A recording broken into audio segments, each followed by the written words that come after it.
Berikutnya di sini saya sudah melakukan semua perhitungan untuk setiap bond.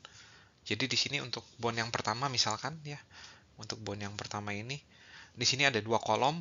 Kolom pertama itu adalah nilai actualnya, kemudian kolom kedua itu nilai harga dari bond itu dengan menggunakan formula yang tadi tuh.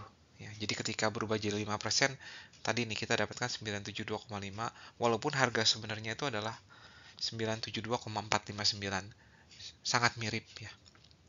Nah, saya juga sudah lakukan ini untuk bond yang kedua. Ada actual value-nya dan ada harga prediction-nya dengan menggunakan formula yang tadi itu. Dan yang terakhir, di bond ketiga pun saya sudah lakukan perhitungan antara actual value dengan prediction using formula yang tadi dengan memanfaatkan modified duration. Nah, walaupun di sini terlihat nilai-nilainya itu cukup dekat, tetapi perbedaan nilai itu akan berpengaruh ketika kita punya lumayan cukup banyak bond gitu ya. Jadi tentu saja akan sangat berpengaruh dengan keuangan kita ya. Apalagi kalau kita punya bond yang ketiga ya, kita punya cukup banyak bond yang ketiga, di mana bond yang ketiga itu adalah bond yang durasinya paling lama dan juga yang ukuran resikonya itu paling besar. Oleh karena itu perbedaan actual value dengan prediksinya itu lebih tinggi dibandingkan yang lain. Nah, di sini bisa kita lihat nih, ketika kita punya bond 1, 972 dengan 972 ini mirip ya. Nah, kemudian di bond yang kedua pun masih sama-sama 956, tapi kalau di sini sudah berbeda sebesar kurang lebih 2 dolaran ya gitu. Hanya ketika perbedaannya itu 1%. Kenapa ini bisa terjadi? Ya lagi-lagi karena harga dari bond itu terhadap yield rate itu sebenarnya itu adalah melengkung ya. Jadi ini I, ini J, tapi kita estimasi dengan menggunakan garis linear, maka ada sedikit perbedaan di sini nih. Nah, inilah yang menyebabkan ada perbedaan. Apalagi kalau semakin melengkung dia akan semakin perbedaannya akan semakin besar. Nah, sekarang kita masuk ke bagian yang kedua di mana kita akan mengenal mengenai ukuran convexity ya. Nah, ukuran convexity seperti yang saya sudah sedikit sebutkan sedikit, convexity itu adalah sebuah ekspresi dalam matematika yang menggambarkan ini ya, curvature atau kelengkungan dari sebuah grafik atau sebuah kurva. Nah, aset atau bond yang durasinya itu lebih panjang tentu saja akan mempunyai kelengkungan yang lebih besar, yang lebih tinggi dibandingkan aset yang durasinya itu lebih pendek. Dan ini kita sudah tahu ya, dan kita sudah kenal kurva dari bond 1, bond 2, bond 3 itu di subbab sebelumnya kita sudah sedikit gambarkan ya mengenai kurva dari setiap bond tersebut ketika ada perubahan yield rate.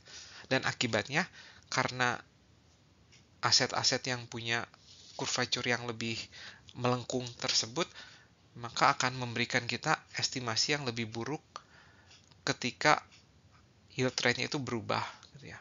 Jika kita menggunakan definisi atau menggunakan formula dari modified duration. Nah, sebelum bisa memperbaiki estimasi tersebut dengan menggunakan convexity, kita akan berkenalan dengan dua buah konsep dari convexity, yaitu adalah maculae convexity dan yang kedua adalah modified convexity. Nah, kita akan berkenalan dengan kedua ukuran ini di slide-slide selanjutnya. Pertama-tama kita akan berkenalan dengan maculae convexity dan sebelumnya saya akan menulis dulu formula untuk menghitung macula duration. Nah, formula untuk menghitung macula duration adalah, nah bagian penyebutnya adalah sigma dari semua cash flow kita present value kan.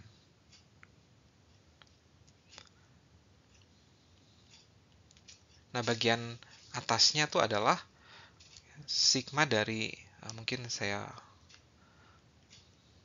semua cash flow ya. Nah, kemudian bagian atasnya itu adalah sigma dari semua present value dari semua cash flow yang akan kita dapatkan, tapi kita kalikan dengan TK-nya ya. Nah, ini adalah formula dari macula duration dan macula convexity. Sedikit bedanya dengan macula duration ya. Jadi bagian penyebutnya itu masih sama. Jadi semua present value, semua pembayaran kita present value-kan, dan bagian atasnya bedanya dikuadratkan doang bagian ininya. Nah, harusnya ini semua tidak susah ya untuk menghafalnya. Jadi kita bisa menggunakan kedua formula ini untuk menghitung Macaulay duration dan juga Macaulay convexity. Sebagai contoh, misalkan kita ingin menghitung Macaulay convexity dari bond yang pertama. Bond yang pertama itu, kalau Anda ingat, durasinya itu 3 tahun ya.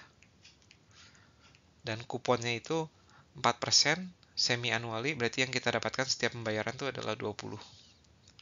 Nah, di sini kita sudah dapatkan nih, 20 yang pertama kita dapatkan ketika kita sudah berjalan 6 bulan, 20 yang kedua kita 1 tahun, dan seterusnya sampai di tahun ketiga kita dapat 20 dan dapat 1000 ya.